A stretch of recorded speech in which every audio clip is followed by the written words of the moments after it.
Hello বন্ধুরা, good morning. কেমন আছো তোমরা সকলে? আশা করি ভালো আছো, সুস্থ আছো। আমিও বেশ ভালো আছি। সকাল সকাল ভাবছো তো এত সেজেছি কেন? খুব একটা কিছু সাজিনি, চুলটা শুধু আঁচড়েছি আর একটা লিপ বাম দিয়েছি, আর কিছুই না, আর টিপটা পরেছি।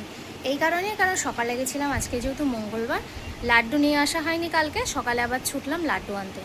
আর স্কুলে আজকে পাঠায়নি, আমারও শরীরটা খুবই খারাপ ছিল মাঝরাত থেকে, মানে পিঠে প্রচণ্ড যন্ত্রণা। এমনিতে তো কোমরে স্পন্ডালাইটিস আছেই, তার উপরে পিঠে যন্ত্রণা আবার শুরু হয়ে গেছে। দিয়ে সবই বই খাতা মামামের সব রেডি করেছি যে স্কুলে পাঠাবো বলে, মাঝরাত থেকে এত শরীর খারাপ লাগছে, আর ভাবলাম যে সকালে আর উঠে যেতে পারবো না।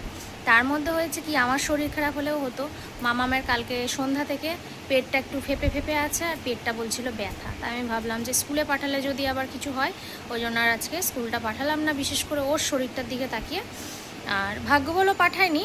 সকালে মানে পটি করলো, পটিটা খুব একটা ভালো হয়নি, তো ভালোই হয়েছে। এখন মনে মনে ভাবছি স্কুলে না পাঠিয়ে সকালে, তাই ভাবলাম যে লাড্ডুটা নিয়ে আসি, মঙ্গলবারের পুজোটা দেবো।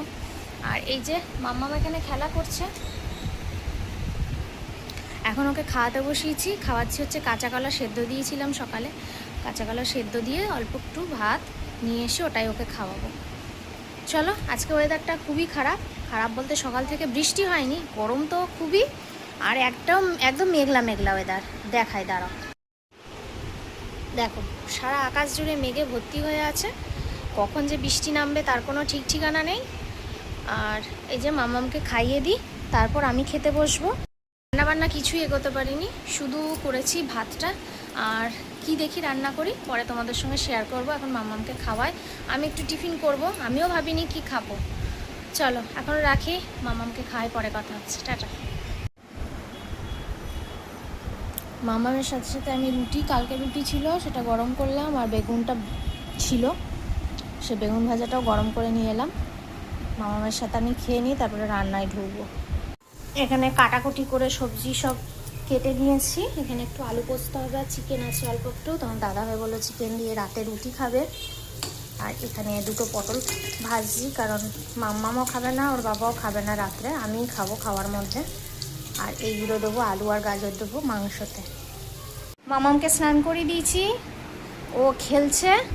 পুতুলটাকে দেখো, ওর গাডার খুলে, চুলের গাডার খুলে চুল ফুল আছে, ওর ক্লিপগুলো এবার মাথায় লাগাবে।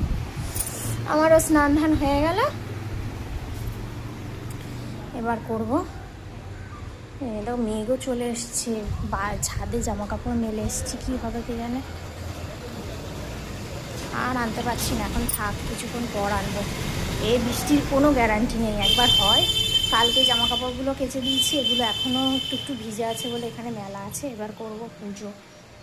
এই মেঘ হয়েছিল, মেঘ হয়ে আমি ভাবলাম বৃষ্টি হবে, যাই হোক বৃষ্টি হয়নি, আবার রোদ উঠেছে, আবার মেঘ, এই হচ্ছে সারাটা দিন। আমি ওই জন্য ছাদ থেকে জামা কাপড়ও আনিনি। আর দেখো পুজো দেওয়া হয়ে গেছে, মাম্মাম প্রসাদ খাচ্ছে এখন। চল কি রান্না করেছি একবার দেখিয়ে দিই।